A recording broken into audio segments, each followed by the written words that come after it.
we need to find the value of x. So let's begin.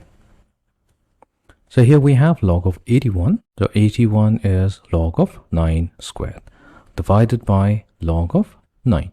That's equals to x. Now for the numerator part, which is log of 9 squared, we can use the property. That means if we have log of a raised to the power of b, so that's equals to b times log of a. Using this property, we should get 2 times log of 9 divided by log of 9. So that's equals to x. So we can cancel out log 9 from both the numerator and the denominator, and that gives us x equals to 2. So this is a solution to a logarithmic equation. Now there's an alternative way of doing the same problem. So here we have log of 81 divided by log of 9. So both of them, if it's not mentioned, has a common base of 10.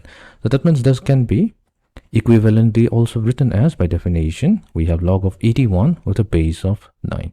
So that's equals to x. So that means here we are using the property of logarithm, that if we have log of a to the base of b, so that's equals to log of a divided by log of b.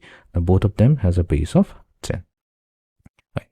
So that will be now equivalent to log of 81, which is 9 squared.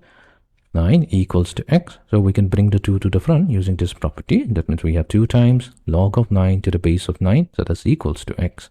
Now we can use again the other property of logarithm. So when we have log of a with the base of a, when both are the same, then that's equals to 1.